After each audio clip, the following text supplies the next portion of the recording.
more revelations coming out of the Department of National Intelligence. This one will, once again, shows the whistleblower activity that was happening inside and how stressful it was happening, because when you look at the details of what Tulsi Gabbard released, it is pretty wild.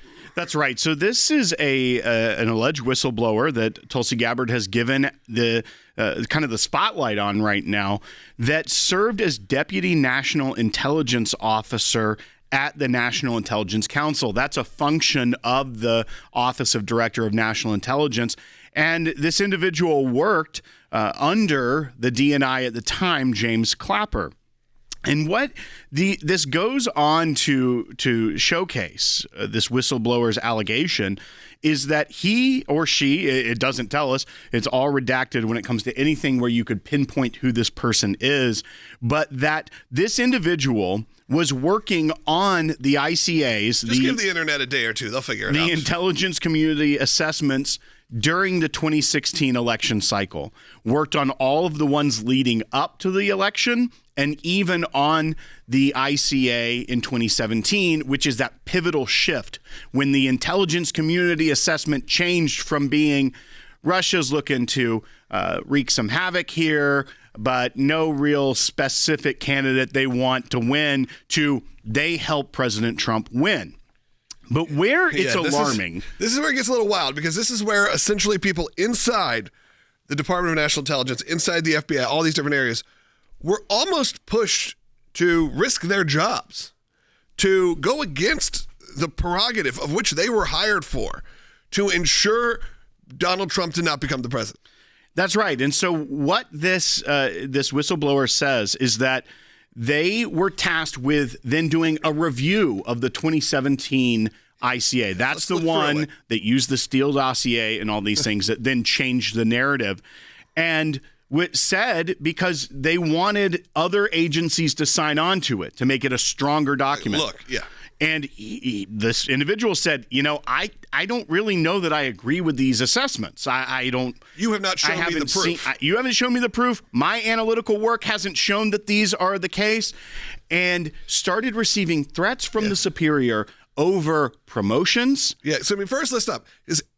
That's essentially a classic kid. Show your work. Right. Show what you do here. And he's saying, look, if you want me to sign off on this, you're going to have to be more forthcoming. They say, hey, it's classified information. It's confidential information. And he said, that's fine, but then I can't sign off on this. Then you have a moment where all of a sudden this person's job is at risk, or like you said, promotions. They start dangling things in front of him, not just as, come and do this, as if you don't do this. That's right. And he said, you just need to trust me on this, the superior said, and then went ahead and said that you need to basically abandon your standards that your job here is to do, and had said, if you don't outgrow this inability to do what we say, I don't think we're going to be able to recommend you as a promotion to a senior executive service promotion. Yeah, hey, look, I guess it's not dissimilar to what you may have in your current workplace, but when you have it in in these kind of departments within our own government, and look, this is why we also have Tulsi Gabbard, who is showcasing this is what's happening, because this doesn't have to end always in a sad story where the person loses their job. Fortunately, this person was actually able to go meet with the right people at the Department of National Intelligence now and get it handled. But a lot of it will kind of stems from a similar situation, which is someone gets pushed, documents get released, and you really see the corruption that was going on. Of course, there's that big question of what can be done. But first, let's actually see it. That's right. And so what we're seeing is that the Director of National Intelligence, the CIA director, all of these new members of the Trump team are really getting to the bottom of this in a way that we haven't seen before. And they're getting the documents, they're releasing them, they're getting them declassified. And honestly, it takes some time to go through that process. That's why we're, 7-8 months into the presidency, and we're starting to see this come out now. But this one is interesting because this is a whistleblower that worked on the intelligence community assessments. So the intelligence community assessments before the election all said Russia is interested in messing with the election, causing people to lose confidence in the country, but didn't have a favored candidate. Then after the election, President Obama ordered a new ICA before he left office. That's where the tide shifted, and it all became this situation where it was Trump and Russia were either colluding, he was the favored candidate, and that's what sparked James Comey's investigation and then even led to the special counsel.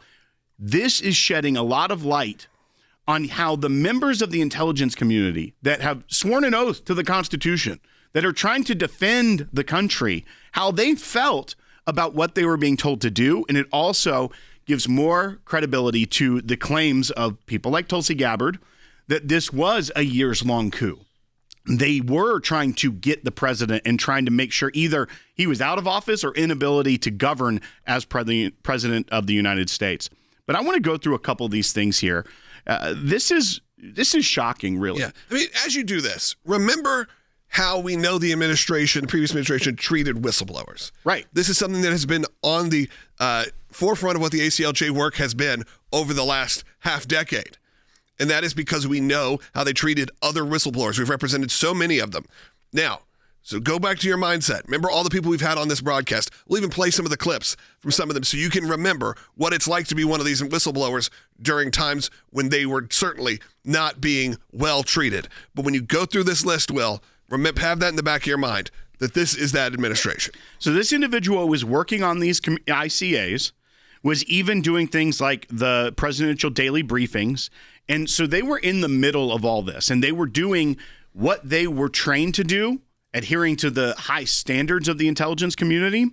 And then when all of that changed with the 2017 ICA, this person was tasked with doing what's called a scrub, or basically a review, checking the work of the other analysts that went into this. And when the individual looked at it, they said, you know what? I can't concur with all of these things. Right. And they were told, no, listen, we need to get the Defense Intelligence Agency on board. We need to get the CIA. We need to get all these agencies to sign off on this so that we can really show this is what's going on. And this whistleblower didn't say, I won't agree with it.